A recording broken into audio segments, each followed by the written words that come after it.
जय हिंद दोस्तों। मेरा नाम है Ved Prakash Singh and welcome to our channel Ved podcast.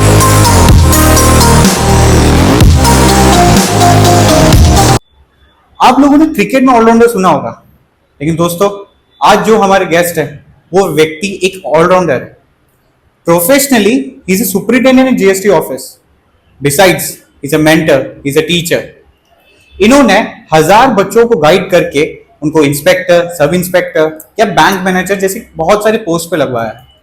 तो दोस्तों आज हम जानेंगे दिवाकर सर और उनकी लाइफ के बारे में, और ये भी जानेंगे कि how to be successful in life, खासकर how to be government officer, क्योंकि मैं जानता हूं ये पॉडकास्ट हमारे एस्पिरेंट्स लोग ज्यादा देखेंगे।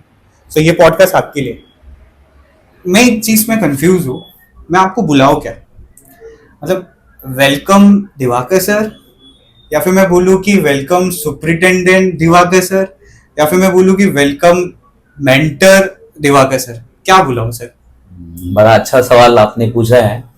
देखिए, मुझे आप दिवाकर जी बोल सकते हैं, सिंपल दिवाकर जी सबके लिए कॉमन रहेगा। हालांकि जो रोल है मेरा वो मेंटोर का भी रोल है, जो बच्चों को मैं मेंटोर करता हूँ। ऑफिस में मंडे टू फ्राइडे जो गवर्नमेंट का काम है, जीएसटी सुपरिटेंडेंट का काम, वो मैं करता हूँ। सैटरडे संडे मैं बच्चों के साथ रहता हूँ, तो मैं पढ़ाता भी हूँ, तो मैं दिवाकर सर भी कहलाता हूँ। लेकिन आपके लिए दिवाकर जी काफी। बढ़िया बढ़िया सर। तो सर चलिए स्टार्ट ही करते हैं। तो मुझे एक सवाल था कि आप गवर्नमेंट ही क्यों चूज किया? क्योंकि आप जैसे टैलेंटेड, जितना ऑलराउंडर है, हमने जो बात की है उस हिसाब से तो आप बहुत कुछ कर सकते थे। आप एक्टिंग में भी जा सकते थे, आप तो अच्छा दिख भी रहे। एंड तो अचानक से ये गवर्नमेंट क्यों? बिल्कुल अचानक से नहीं हुआ है वेद सर, मैं आपको बताना चाहूंगा। इसमें क्या हुआ है कि जैसे 10th में पास किया था, तो पापा चाहते थे कि बच्चा डॉक्टर बने। तो दिवाकर जो है वो डॉक्टर बनने की राह पे गया। लेकिन डॉक्टरी जो है वो एप्रॉन, उसका जो आला, वो चेक करना, मुझे वो अंदर से अपील नहीं होता था, हिट नहीं आता था। वो सलमान खान की भाषा में किक नहीं लगती थी डॉक्टर वाला जो प्रोफेशन है। तो फिर वो ऊपर मन से कि पापा चाहते हैं या पेरेंट्स का ये है, तो मैंने तैयारी किया, 1 साल 2 साल तैयारी किया। बट उसमें जब नहीं हुआ सफलता, देन मैंने बोला कि नहीं, अब मुझे दिल की सुननी है। और दिल जो है वो यूनिफॉर्म को लाइक करता था, मतलब पुलिस वाला जो यूनिफॉर्म है, आईपीएस की जो राह है वो मेरी थी कि किसी तरह जो है मुझे गवर्नमेंट सर्विस में जाना है और आईपीएस बनना है। फिर आईपीएस की तैयारी करने के लिए यूपीएससी का एग्जाम देना है। तो फिर यूपीएससी की तैयारी करी मैंने, और उसमें भी 7 इयर्स मेरे चले गए। और फिर जब यूपीएससी फाइनली नहीं हो पाया, तो फिर मैं आ गया कि अब क्या करना है। तो फिर मैंने जर्नलिज्म भी किया है। मतलब ऐसा नहीं है कि मैंने गवर्नमेंट में ही काम कर रहा हूं, मैं प्राइवेट भी काम किया हूं इसमें आने से पहले, जीएसटी में आने से पहले। तो प्राइवेट में मैं इंडिया न्यूज के साथ जुड़ा रहा, मौर्य टीवी पटना के साथ जुड़ा रहा, एनडीटीवी के साथ जुड़ा रहा। 2 साल मेरा प्राइवेट में ऑलरेडी रहा है। मैं पहले तो प्रोड्यूसर था, फिर रिपोर्टिंग भी किया है, वॉइस ओवर आर्टिस्ट भी रहा हूं न्यूज में, और फिर एंकरिंग भी करी है न्यूज में। तो वो सारा 2 साल का मेरा अलग हिसाब किताब है। और फिर पापा का एक जोर आया कि नहीं, तुम अगर आईपीएस नहीं बने तो तुम और भी तो बहुत सारे सेक्टर है गवर्नमेंट में, जैसे एसएससी है, बैंकिंग है, वो क्यों नहीं देते? तो फिर दोबारा पापा के प्रेशर में आके जर्नलिज्म को बाय बाय किया। एंकर बन चुका था मैं, अच्छा खासा नाम था, पटना में बड़ी बड़ी होर्डिंग लगती थी। और उस जमाने का होर्डिंग की बात कर रहा हूं मैं, 2008, 9, 10 की बात कर रहा हूँ, जहां जब टीवी पे आना बहुत बड़ी बात थी। यूट्यूब और ये सब कुछ नहीं था, सोशल मीडिया सब कुछ नहीं था। तो उस समय बड़े बड़े होर्डिंग लगना, और वहां पर लोग आपको रिकॉग्नाइज कर रहे हैं कि ये लॉ एंड ऑर्डर नाम का एक हमारा प्रोग्राम होता था, उसमें मैं एंकर था, न्यूज एंकर। तो वो एक पहचान थी। वहां से छोड़ देना, फिर जाके तैयारी में आना, जो 7 साल आपने यूपीएससी दिया वो छूटने के बाद दोबारा रीस्टार्ट करना, वो बहुत बड़ी बात होती है कि आप एक तैयारी पढ़ाई कर रहे हैं, फिर आप जॉब में आ गए। अब 2 साल जॉब कर चुके हैं, और जॉब भी कैसा कर रहे हैं? जर्नलिज्म वाला। जर्नलिज्म मैं क्यों बोल रहा हूं? क्योंकि जर्नलिज्म जो है ना, वो एक जॉब नहीं है, वो एक नशा है। एक वो अजीब तरह का नशा है कि आप लाइमलाइट में रहते हैं, अचानक से लाइमलाइट से बाहर आ जाते हैं। आप देखिएगा कि जो भी लाइमलाइट वाले पर्सनैलिटी है, वो जैसे ही धूमिल होती है, सुसाइड करते हुए पाई जाती है, या कहीं साइड में रहेंगे, कहीं भी कभी भी मर जाएंगे, ऐसा रहेगा। क्योंकि वो ड्रग्स है, वो ड्रग्स आपको मिलना बंद हो गया। मतलब आपको लोग नहीं पहचान रहे, तो आपको ना लगेगा कि क्या हो रहा है, वो आप सफोकेशन में फील करेंगे। अब उस फेज से उतरना, फिर से बैंकिंग एसएससी की तैयारी करना और फिर जाके एग्जाम क्रैक करना, वो एक अलग फेज है। तो दिवाकर झा जो है वो प्राइवेट में भी काम किया है, गवर्नमेंट में काम कर रहे हैं, और अभी मैं बच्चों को मेंटोर करता हूँ, कॉलेजेस में जाता हूँ, तो वो अलग मेरा रहा है। तो मतलब आप जैसे ही गवर्नमेंट में आए यूपीएससी के दौरान, तो यूपीएससी में तो लोग वैसे ही हताश हो जाते हैं, ये हो जाते हैं। बिल्कुल बिल्कुल। और आप जैसे आप बता रहे थे कि आपने तैयारी भी की, तो यूपीएससी का सफर कैसा था? मतलब आप यूपीएससी का ऐसा था कि जैसे आप तैयारी कर रहे हो मेडिकल का, जैसे मैं तैयारी कर रहा था मेडिकल का, तो वहां पर ना अपने मन का नहीं हो रहा था। अब जब यूपीएससी की तैयारी में आए तो अपने मन का हो रहा था कि नहीं, हमें क्या बनना है, मुझे जो है यहाँ पर चाहिए स्टार चाहिए, अशोक स्तंभ चाहिए, आईपीएस का जो वो है पुलिस कैप्टन जो है वो हमको बनना है, कप्तान बनना है। तो वो एक ड्रीम बन गया कि नहीं, मुझे एनी हाउ ये करना है। तो फिर मैं 12th पास हो चुका था ये इसके दरमियान, फिर अब यूपीएससी करना है तो ग्रेजुएशन में नाम लिखाना है, तो फिर दिल्ली कॉलेज में जो है दिल्ली यूनिवर्सिटी में मैंने नाम लिखाया, फिर तैयारी स्टार्ट करी। तो उसमें जो सब्जेक्ट मुझे लेना था यूपीएससी में, उसी से मैंने, जैसे पॉलिटिकल साइंस में मैं नाम लिखा लिया। 12th तक मेरी पढ़ाई हुई है पीसीएमबी में, फिजिक्स केमिस्ट्री मैथ और बायो में, और फिर ग्रेजुएशन में मैं आर्ट्स में आया बिकॉज ऑफ यूपीएससी प्रिपरेशन, तो उसकी तैयारी मेरी स्टार्ट हो गई वहीं से।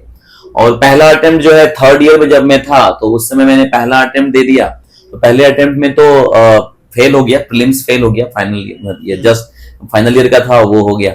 फिर मैंने 2 साल का गैप लिया और फिर दोबारा तैयारी करी अच्छे से।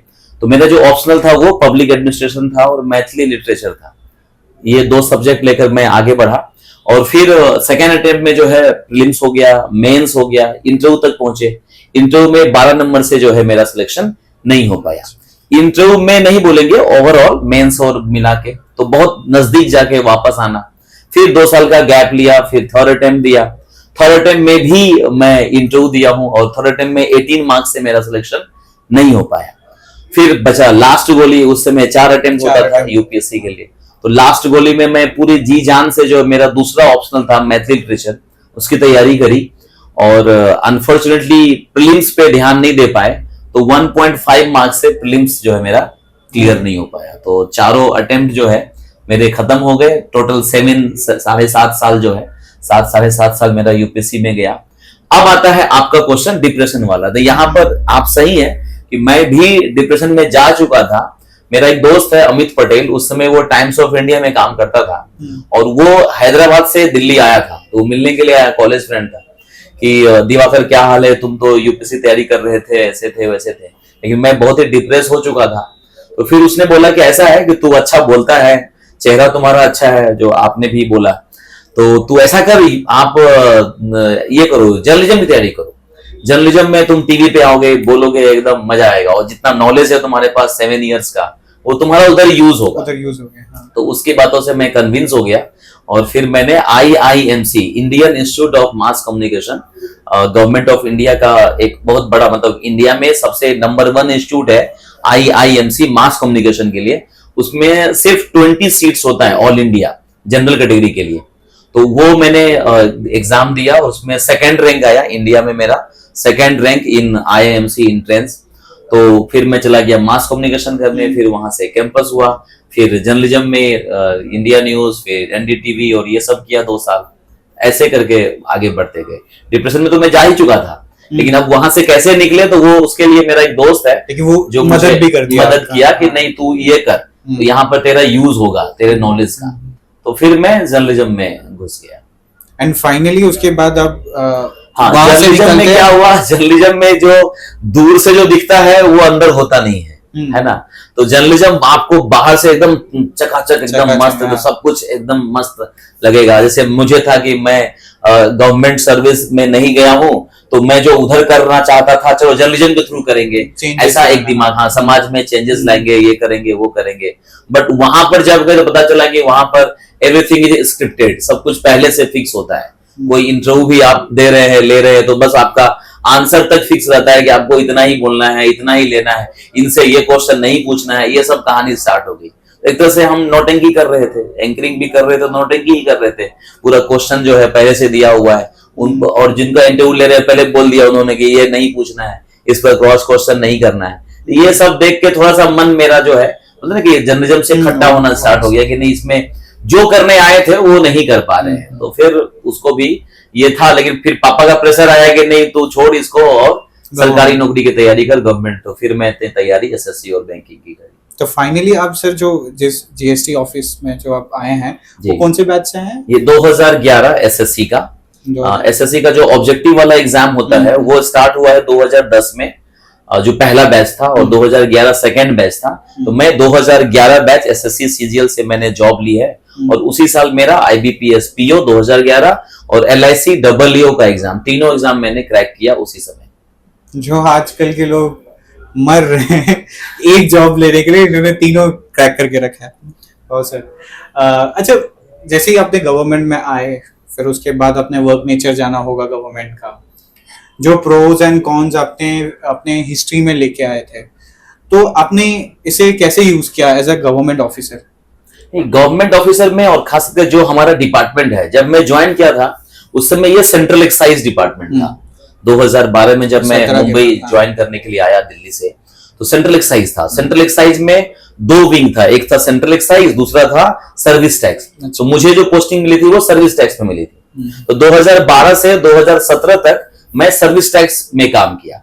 अब सर्विस टैक्स में भी बहुत सारा विंग था, जैसे एक विंग होता है एंटी विजन वाला, जहां पर आप रेड मारने के लिए जाते हैं। एक विंग होता है ऑफिस वाला जॉब, वो आप करते हैं। मतलब 10-15 तरह का अलग अलग टेबल है, और सबका काम अलग अलग है। तो मतलब आपको जो जितना नॉलेज है वो सब आप यूज कर सकते हैं, एकदम मजा आएगा आपको। मतलब वर्सेटाइल काम है, आपको लगेगा नहीं कि हम एक तरह का काम कर रहे हैं, मोनोटोनस काम नहीं होता है। और जैसे ही फिर जीएसटी आ गया तो फिर तो ये इन्होंने तो 10-12 टैक्स को एक कर लिया है, तो इसमें और मजा आ रहा है। मतलब 17 के बाद जब जीएसटी आया तो इसमें और भी ज्यादा आपको जो, मतलब हमारे डिपार्टमेंट की ब्यूटी ये है कि हर एक 3 साल पे आपका टेबल चेंज होता है।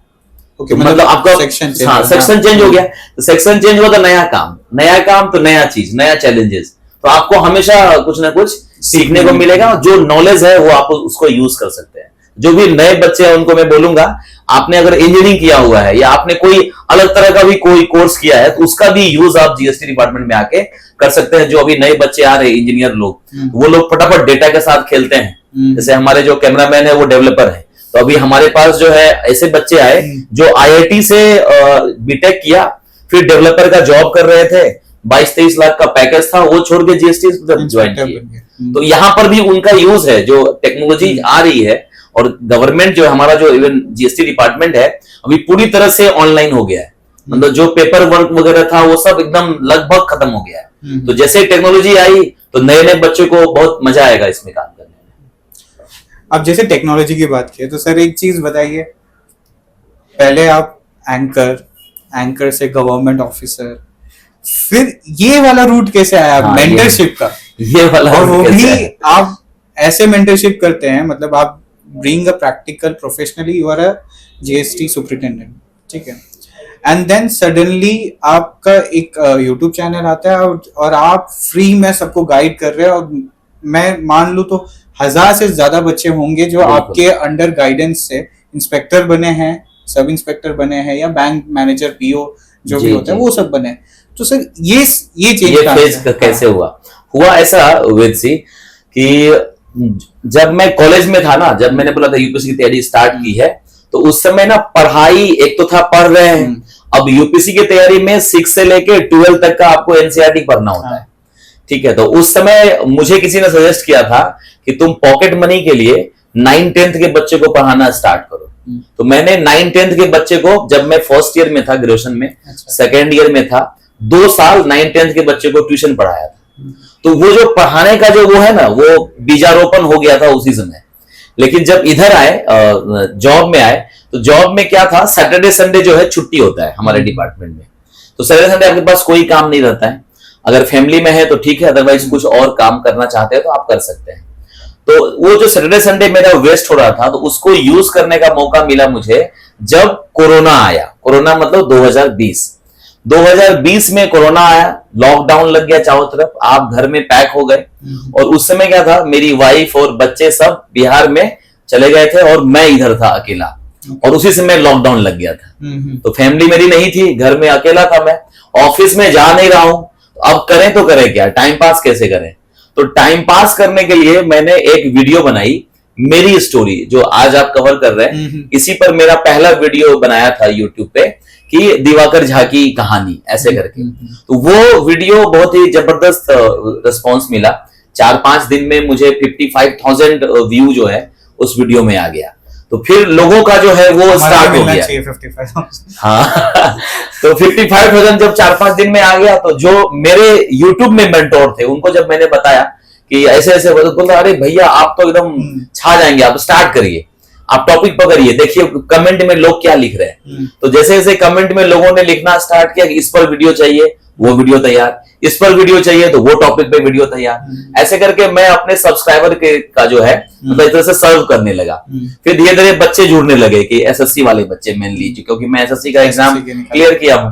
तो फिर बच्चों का आ गया कि सर इस जॉब के बारे में बताइए कि सीबीआई का कैसा होता है काम, ईडी का कैसा काम होता है, वो सब फिर मैं बताना स्टार्ट कर दिया, डिपार्टमेंट में कैसे काम होता है। क्योंकि एक होता है रियल लाइफ, एक होता है रियल लाइफ। यूट्यूब पे आप देखेंगे जीएसटी इंस्पेक्टर मतलब पूरा ताम झाम एकदम एक्शन से भरपूर फिल्म बना हुआ, यूनिफॉर्म पहन के सब ताम झाम करते रहते हैं, जबकि रियल लाइफ में ऐसा नहीं है। तो मैंने, मुझे लगता है कि उस जमाने में 2020-21 में मेरा पहला चैनल था आगाज योर जर्नी, जिन्होंने रियलिस्टिक बताना स्टार्ट किया कि एसएससी के जॉब में रियलिस्टिक में काम क्या होता है। अदरवाइज लोग ना यूनिफॉर्म के चक्कर में इधर आते हैं, यूनिफॉर्म जो है सिर्फ 2 से 3 दिन पहनना पड़ता है पूरे साल में, कोई मतलब नहीं है, यूनिफॉर्म का कोई रोल ही नहीं है। ये बोलने वाला पहला एकमात्र चैनल था आगाज योर जर्नी, जो मैं रियलिस्टिक बताना स्टार्ट किया। फिर लोग जो है जुड़ना स्टार्ट किया और अभी तो 11,000 के आसपास जो है लोग जुड़ गए हैं। और अच्छी बात है कि जो भी नए बच्चे आते हैं वो सब मेरे YouTube के थ्रू आ जाते हैं। और एक्चुअली आप आपके YouTube वीडियोस में मैंने देखा है कि आप ट्राई करते हैं कि जोन वाइज आप सबके बारे में बताते हैं, एनालिसिस। हाँ, इसके वजह से लोग, बहुत सारे एस्पिरेंट जो बैठे रहते हैं एग्जाम देते हैं, तो वो वेट करते हैं कि हाँ जोन वाइज का क्या रोल है, बिल्कुल उस पे भी उस पे मेन क्या होता है। जैसे हमारे जमाने में 2011 का जब मैंने एग्जाम दिया था, तो हमारे पास ना कोई ऑप्शन नहीं था, ना कोई सक्सेस पर्सन मिलता था किसी ने एग्जाम क्लियर किया हो जो हमको गाइड कर सके, ना हमारे पास यूट्यूब था, ना ऐसा कोई कोचिंग इंस्टीट्यूट था जो हमको इसके बारे में गाइड कर सके। अदरवाइज मेरा जो रैंक था 468, ऑल इंडिया रैंक 468 होने के बावजूद मैंने पहला क्या ऑप्ट किया, सेंट्रल एक्साइज, जबकि इससे अच्छा पोस्ट ऑलरेडी था जो मुझे मिल सकता था, बट मेरे पास कोई मेंटोर नहीं था, कोई जोन वाइज या पोस्ट वाइज प्रेफरेंस बताने वाला कोई नहीं था। मैं जस्ट यूनिफॉर्म देखा, यूनिफॉर्म किधर है, चलो ये डाल लो, वो डाल दिया। इवन एक सीनियर थे हमारे, उनका ऑल इंडिया 7 रैंक था 10 में, एसएससी सीजीएल 2010 में। तो एसएससी सीजीएल 2010 में ऑल इंडिया 7 रैंक मुंबई में सेंट्रल एक्साइज लेके बैठा है। क्यों? क्योंकि कोई बताने वाला नहीं है कि क्या करें। तो ये जो दिक्कतें हुई मेरे साथ और आने वाले बच्चों के साथ भी, अभी आप देखेंगे एसएससी में मतलब 50% बच्चे वही रहते हैं जो ऑलरेडी जॉब में हैं। ऐसा क्यों होता है? क्योंकि पोस्ट प्रेफरेंस ठीक से भरी नहीं गई, पोस्ट प्रेफरेंस ठीक से भरी गई तो जोन वाइज ठीक से नहीं भरी गई, तो उसके कारण बच्चा जो है बार बार जो है एग्जाम के चंगुल में फंसा हुआ है। तो ये ना हो इसके लिए मैंने यूट्यूब पर ये स्टार्ट किया। पहला स्टार्ट किया पोस्ट वाइज प्रेफरेंस, फिर स्टार्ट किया जोन वाइज प्रेफरेंस जीएसटी के लिए, क्योंकि जीएसटी में मैं हूं तो मुझे हर एक जोन के बारे में पता है। पोस्ट वाइज स्टार्ट किया क्योंकि मैं लगभग हर एक पोस्ट के लोगों को जानता हूं, उनसे बात करता हूं, तो मुझे हर एक डिपार्टमेंट में कोई ना कोई है जान पहचान। तो फिर जो रियलिस्टिक चीजें हैं, जैसे मान लीजिए सीबीआई, सपोज जैसे अभी आप देखिए पीछे आपका प्रिंस सीबीआई सब इंस्पेक्टर है, ये लड़का जब मेरे से बात किया था उस समय तक ना इसने सीबीआई ले लिया था। अच्छा, सीबीआई ले लिया और बात नहीं कर पाया, मतलब उससे पहले बात नहीं हो पाया। तो प्रिंस जो है आज के डेट में सीबीआई छोड़ चुका है। अच्छा, छोड़, अब सोचिए कोई सीबीआई सब इंस्पेक्टर का जॉब लेने के लिए टॉप रैंक लेके आता है और वो जो है अभी केंद्रीय विद्यालय में पढ़ा रहा है। अगर ये पहले से इसको बता दिया गया होता कि रियलिस्टिक ऑफ सीबीआई ये है जो तुम्हारे नेचर को सूट नहीं कर रहा है, तो नहीं लेता, ये एक सीट बेकार हो गया ना।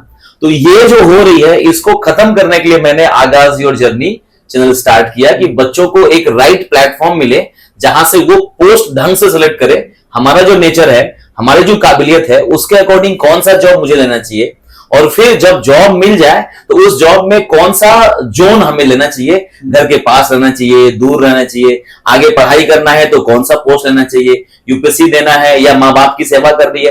तो जो ये जो पोर्शन है ना, ये 1 to 1 एकदम अलग होता है।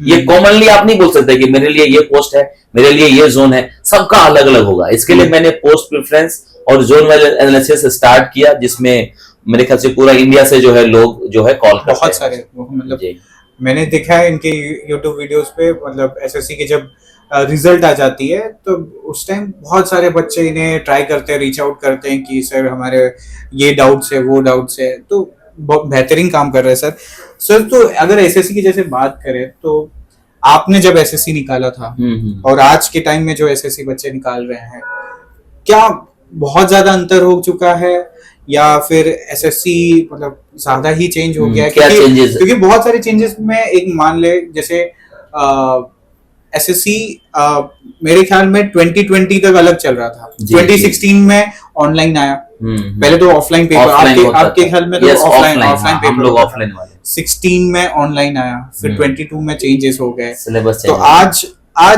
का टाइम क्या एसएससी और आपके टाइम के एसएससी में तो चलो बहुत वो तो डिफरेंस है ही। जहां तक बात है एग्जाम पैटर्न का, वो तो चेंजेस है, वो तो चेंजेस, क्योंकि हमारे जमाने में क्या था कि प्रीलिम्स होता था, फिर मेंस होता था, उसके बाद टियर 3 भी था, सीबीटी जो बोलते हैं वो था, फिर इंटरव्यू था, मेरा इंटरव्यू हुआ था, तो वो अलग फेज था। लेकिन कंपटीशन आप देखिए वही है, ऐसा नहीं कह सकते कि उस समय कंपटीशन बहुत ही इजी था कि आराम से आप एसएससी पास कर जाएंगे, ऐसा नहीं था। हाँ, ये कह सकते हैं कि भीड़ जो है वो ज्यादा हो गई है। हाँ, क्वालिटी पीपल जो है अब ज्यादा आ रहे हैं। पहले क्या था, नॉर्मली आर्ट्स वाले बच्चे जो है जिनका इधर उधर कहीं कुछ भी नहीं हुआ तो वो एसएससी की तैयारी कर रहे हैं। मतलब ग्रेजुएशन के बाद बहुत कम बच्चे का एम होता था कि मुझे एसएससी ही करना है, जिनका मोटो रहता था गवर्नमेंट जाना है, तो वो आते थे, अदर आर्ट्स लेके वो आते थे। बट आज की डेट में जैसे मैंने अभी एग्जांपल दिया कि आईआईटी करने के बाद भी लोग एसएससी आ रहे हैं, तो उस केस में कंपटीशन बहुत टफ हो गया है कि क्वालिटी पीपल ज्यादा आ गए, तो फिर आपको कॉम्पीट करना है उन लोगों से जिनका ऑलरेडी मैथ बहुत बढ़िया है, इंग्लिश बहुत बढ़िया है, तो उनको आपको कॉम्पीट करना है। तो उस केस में कंपटीशन जो है वो टफ हो गया है, एग्जाम का पैटर्न अलग हो गया है। अभी इंटरव्यू नहीं है तो बहुत लोगों को था कि हम बोल नहीं पाते हैं, हमको दिक्कत आती है किसी से बात करने में, तो इंटरव्यू में वो दिक्कत आती है। जैसे मेरा एक दोस्त है विभाकर पांडे और हम दोनों एक साथ तैयारी किए थे और मेंस में उसके नंबर मेरे से ज्यादा थे। ठीक है, स्टोरी ध्यान समझना आप लोग भी कि मेंस में दिवाकर से ज्यादा नंबर था विभाकर को, लेकिन दिवाकर ने इंटरव्यू में क्या किया, 72 ले आए। ठीक है, मेरे इंटरव्यू में सेकंड रैंक था इंडिया में, तो 72 विभाकर का आ गया 46, तो ह्यूज डिफरेंस। तो अभी विभाकर जी जो है चेन्नई में है, जीएसटी इंस्पेक्टर वो भी बन गए, लेकिन चेन्नई पहुंच गए बिकॉज ऑफ रैंक, उनको बॉटम में आ गया।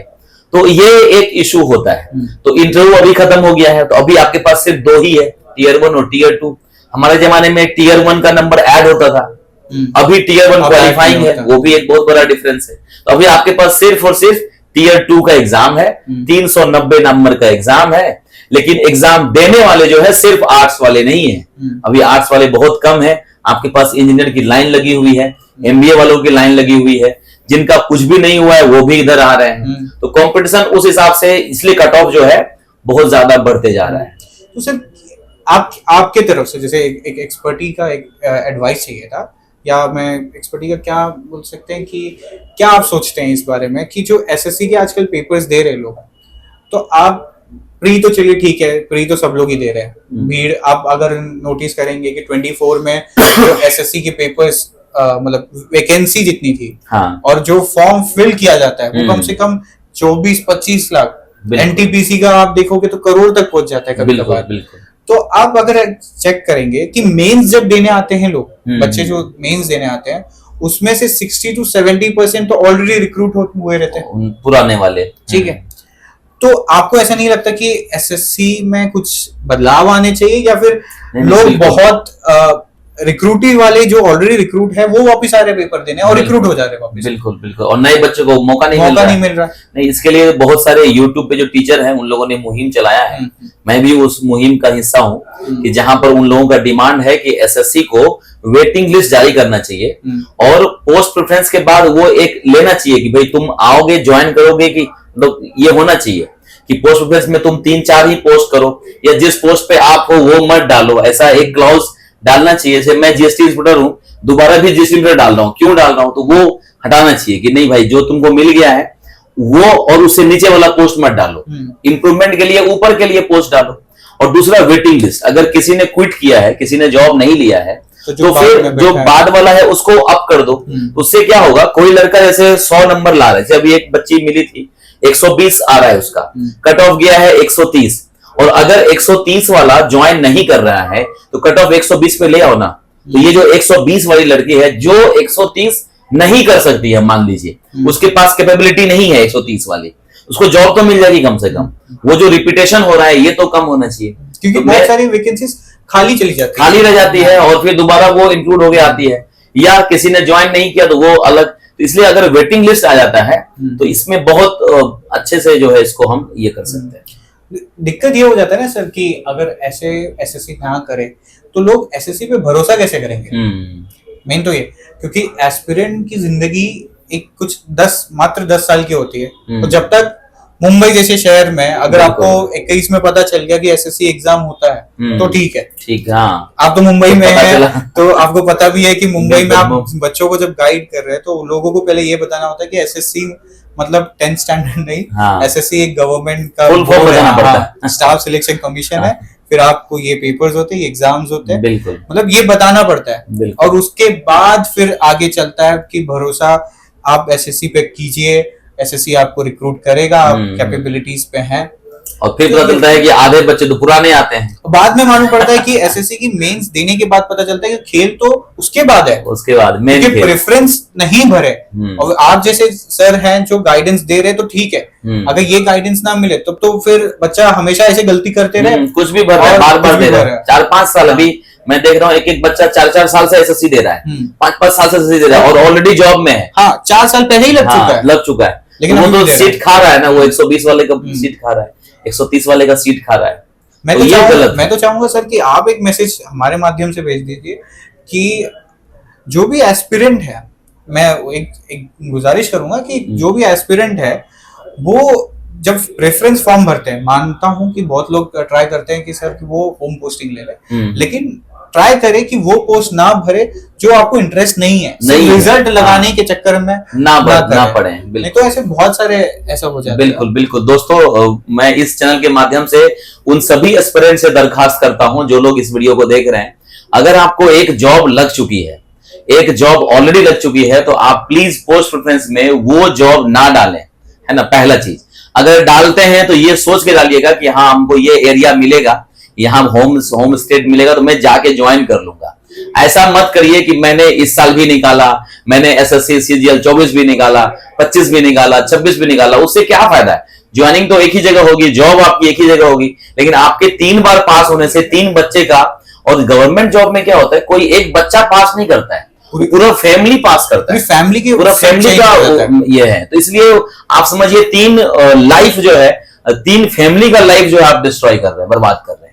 तो इसको समझते हुए आगे से ध्यान रखिए, पोस्ट प्रेफरेंस ढंग से भरिए, और खास करके जो पोस्ट नहीं चाहिए वो बिल्कुल ना भरे, ना ही भरे। नीचे वाला ना, कुछ जाओगे नहीं तो क्यों भर रहे हो फालतू में। और सर एक चीज जैसे अभी थोड़ा सा अपने जैसे ध्यान में लाया वो चीज कि एसएससी के बहुत सारे टीचर्स जो हैं, जिसमें आप भी मुहिम में हैं, तो ये साल जो एसएससी हो रहा है जैसे 2025, तो आपको क्या लगता है क्या चेंजेस आएंगे इसमें एसएससी 2025? मुझे लगता है कि देखिए वेंडर तो वही है, जो एग्जाम टीसीएस करवा रही है वही है, तो जो पैटर्न हमारा 2022 से फॉलो हो रहा है ना, वो एज इट इज वही फॉलो होगा, कुछ नया नहीं होने वाला है।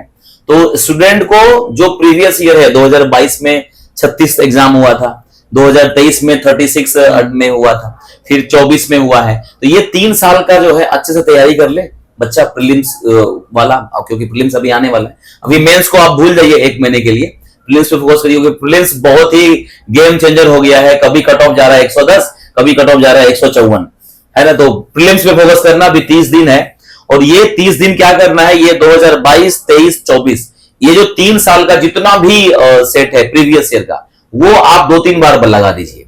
और फिर जीएस पे ध्यान देना दोस्तों, जो भी देख रहे हो, जीएस पे पूरा फोकस करना, क्योंकि जीएस ही गेम चेंजर होगा। बाकी सब सेम होने वाला है जैसा चल रहा है। मेरा एडवाइस है कि जो प्रीवियस ईयर का है उस पर ही फोकस करें, उतने से हमारा काम हो जाए। तो मतलब एस्पिरेंट को ये ना डरे कि वेंडर क्या है, कौन है, नहीं, उससे clear कोई- हो गया जैसा चल रहा था वैसा ही होगा। TCS है तो सेम ही रहेगा। तो जैसे सर आप बात कर रहे हैं कि लोग जो एस्पिरेंट जब पेपर देते हैं और मेंस निकालते हैं उसके बाद प्रेफरेंस में बड़ा ध्यान देना पड़ता है, तो जैसे मैं अगर आउट ऑफ क्यूरियोसिटी ऐसे मैं बात कर रहा हूँ कि मुझे ऐसे कोई 5 पोस्ट बताइए जो मतलब एक एस्पिरेंट को लुक करना चाहिए कि हाँ ये अच्छे पोस्ट हैं, ये अच्छा फ्यूचर के लिए अच्छा है, ऐसे कौन से बिल्कुल 5 बिल्कुल। पोस्ट? देखिए इसमें क्या है कि नॉर्मली पर्सन टू पर्सन अलग अलग होगा। जैसे मान लीजिए मुझे बाहर जाके काम करने में मजा आता है, मुझे इन हाउस बैठ के 10 से 5 का जॉब नहीं करना है, तो हमारे लिए टॉप 5 अलग हो जाएगा। फिर जैसे मैं बाहर में जाना चाहता हूं तो मेरे लिए टॉप 5 अलग हो जाएगा। फिर तीसरा कैटेगरी होगा कि सर मुझे एसएससी ना एक टूल्स की तरह यूज करना है, बाद में मुझे यूपीएससी करना है, तो उनके लिए टॉप 5 अलग हो जाएगा। ठीक है। एक है कि सर हमको ऐसा टॉप 5 बता दीजिए जो यूपी से बाहर जाए नहीं, ठीक है, या महाराष्ट्र से बाहर हमको जॉब नहीं लगे, उनके लिए टॉप 5 अलग हो जाएगा। जो चाहता है माँ बाप के साथ रहे, घर में ही रहे पोस्टिंग, तो ये है। और फिर है एक सर मेरा हो गया ये लास्ट अटेम्प्ट, इसके बाद मुझे पढ़ाई नहीं करनी है और आप जो बोलोगे वो मैं चूज करूंगा और एक्सप्लोर करना चाहता हूं, मैं पावर एंजॉय करना चाहता हूँ, उस तरह से बेस्ट 5 अलग होगा। तो अभी यूट्यूब पे आप देखेंगे कि टॉप 5 एसएससी, क्या मतलब है? मतलब ही नहीं है, सबके लिए एप्लीकेबल नहीं होगा वो, सबके लिए अलग अलग होगा। तो मैं यहाँ पर एक्सप्लोर के हिसाब से बता देता हूँ। अगर कोई अपने करियर को एक्सप्लोर करना चाहता है और मजा से वो बाहर भी रहना चाहता है, अंदर भी रहना चाहता है, जहां चाहे वहां पावर एंजॉय करना चाहता है, तो उस तरह का जो टॉप 5 होगा मेरे अकॉर्डिंग, जहां प्रमोशन भी अच्छा हो, है ना, तो उसमें सबसे एक नंबर पर मैं ईडी को रखता हूं, एनफोर्समेंट डायरेक्टरेट को, क्योंकि आपको वर्सटाइल काम करने को मिलेगा, मजा आएगा। फिर आप यहाँ एक्सक्यूज मत डालना कि सर बहुत काम है।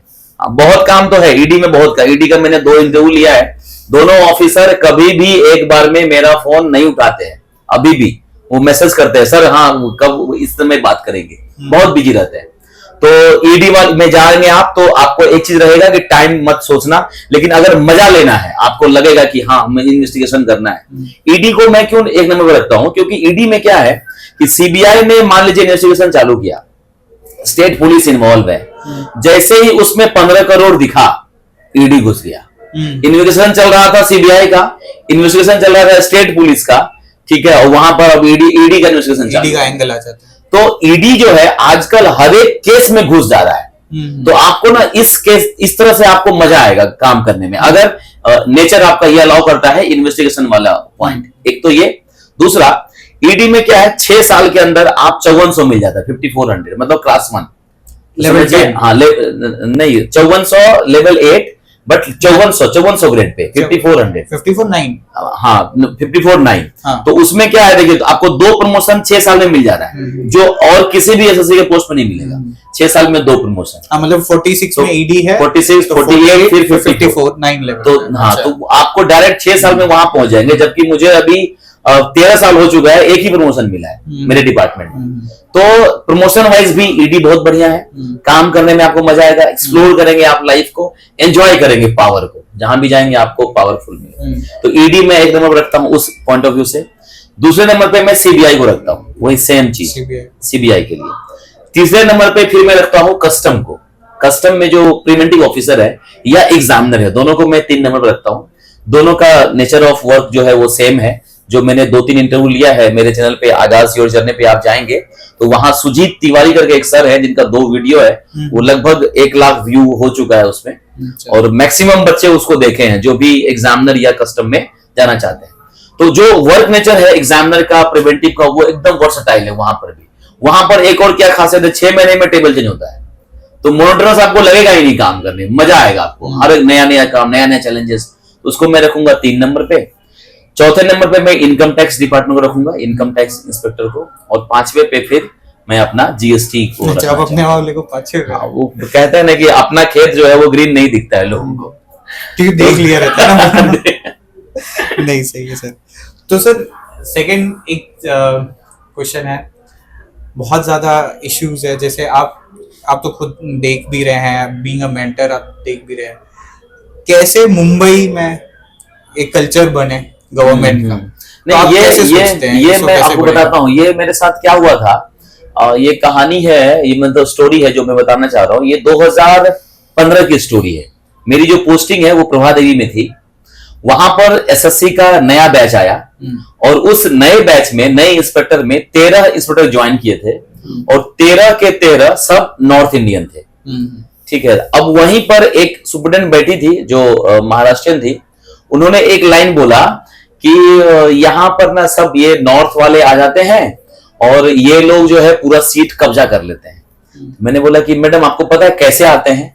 कैसे क्या हो, पैसा देते हैं आ जाते हैं। तो मतलब यहाँ पर लोगों को अभी तक ये लग रहा है कि सरकारी नौकरी पाने के लिए 15 लाख रुपए घूस देना पड़ता है, 20 लाख रुपए घूस देना पड़ता है। मतलब अभी भी मेंटलिटी जो है वो पुरानी है जब मैडम पास की होगी।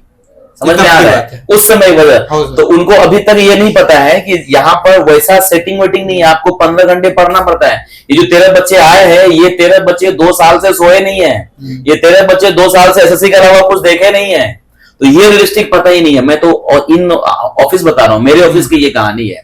तो बाहर वाले का क्या हाल होगा? तो बाहर वाले को तो वही लगता है कि एसएससी में या रेलवे में जो ये नॉर्थ वाले आ रहे हैं, ये इसलिए आ रहे हैं कि पैसा देते हैं आ जाते हैं। नॉर्थ वाले के पास पैसा किधर है? ना यूपी में पैसा है ना बिहार में पैसा है। गरीबी के मामले में दोनों जो है नीचे से फर्स्ट पे है ना। तो फिर उन लोगों के पास पैसा किधर से पैसा डालेंगे? तो उन लोगों के पास मेहनत है। तो यहाँ पर ये जब हुआ ना तो फिर मैं बोला नहीं, एक मौका मिलना चाहिए क्योंकि मैं महाराष्ट्र में हो रहा हूँ। यहाँ के बच्चे पास करने चाहिए। तो यहाँ पर अवेयरनेस कैसे आए?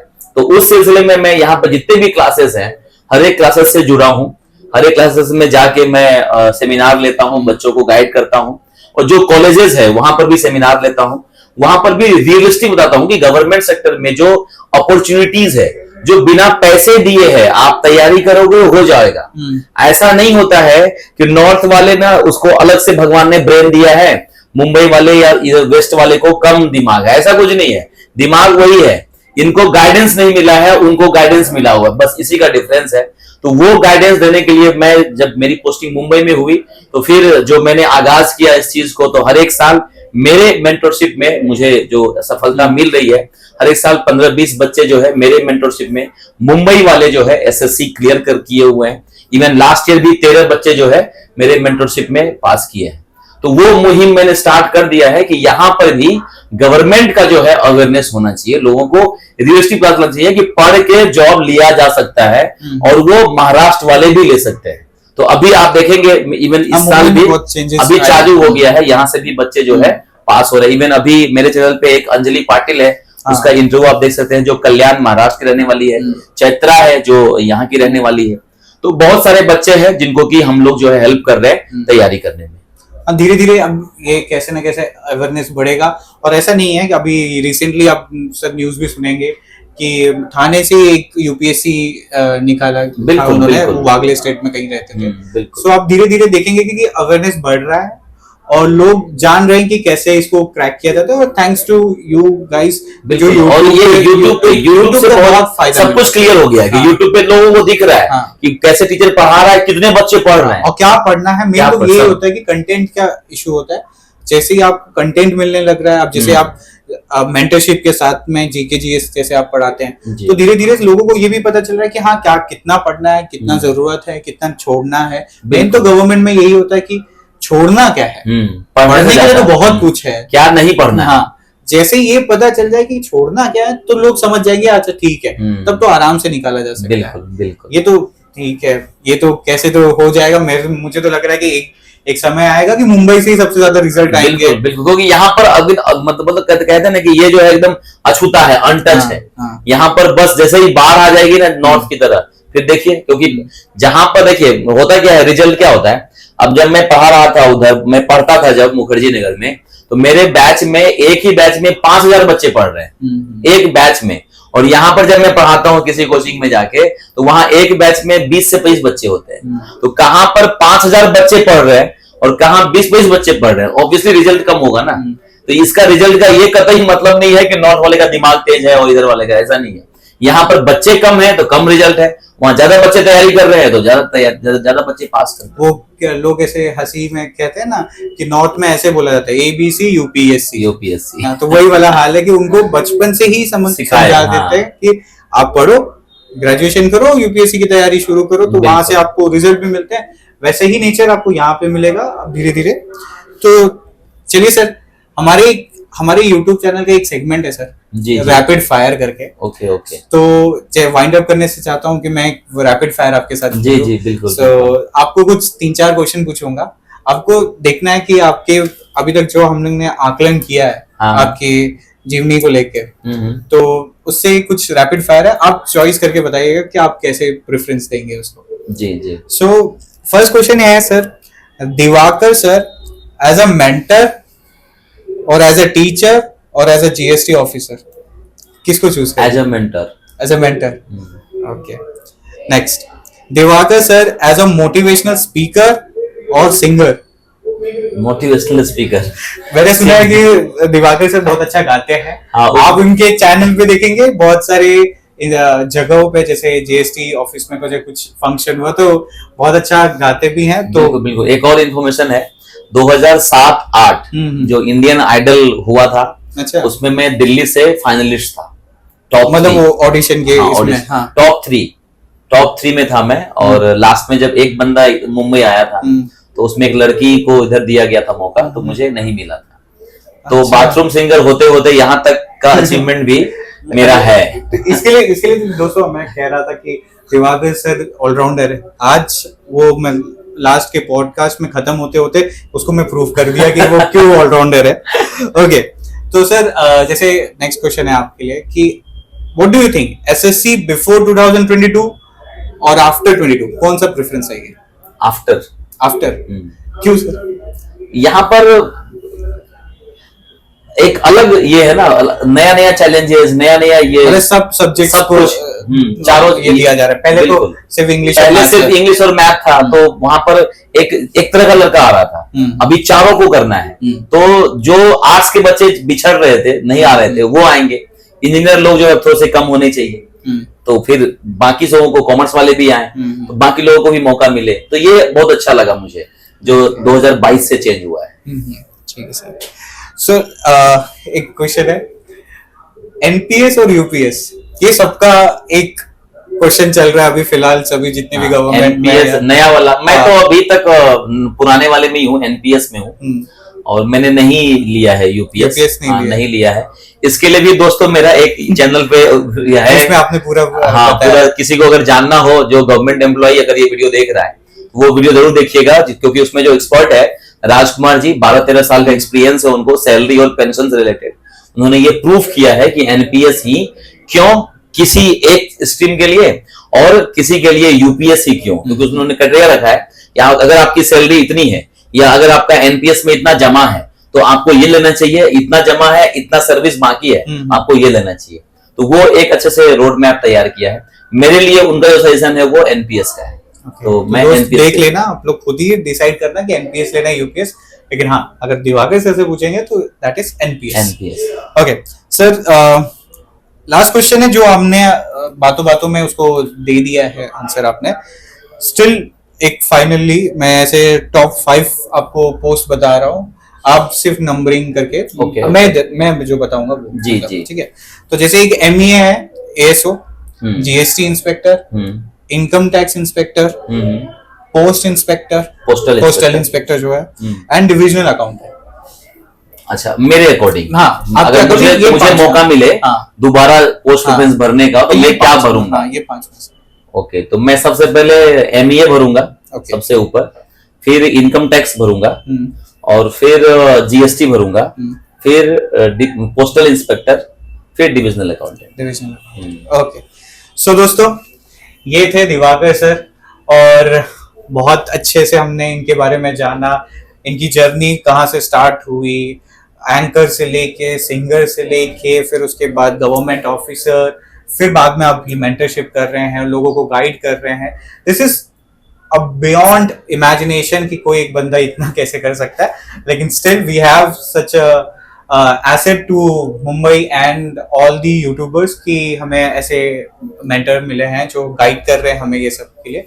सो सर आपको कैसा लगा हमारे चैनल पे? बहुत बढ़िया, बहुत बहुत धन्यवाद आपको, थैंक यू। आपके चैनल पे आके बहुत मजा आया, और पुरानी बातें जो है वो अचानक से आपने खोल कर मेन मोटिव यही है कि हम लोगों को थोड़ा सा उनकी यादें जो जी, वो रिलैक्स हो सके, वो याद जी, कर सके। यस हमने फर्स्ट यूट्यूब भी ऐसे ही हमने जो स्टार्ट किया था, तो हमने रिलीव किया था 29 जून 25 सर, आप यस, देखिए देखा मैंने, हाँ। सो उसी एक्सपीरियंस या उसी बेसिस पे हमने ये स्टार्ट किया नहीं कि बहुत बढ़िया, मैंने बहुत सारा इंटरव्यू दिया है, बट ये वाला जो इंटरव्यू है ये एकदम ही यूनिक लगा मुझे, क्योंकि बहुत सारी चीजें जो है एकदम पुरानी बातें याद करने की कोशिश की गई। बहुत बहुत धन्यवाद। Thank you sir, thank you so much, and thank you guys. अगर अच्छा लगा हो तो please like and subscribe. Thank you.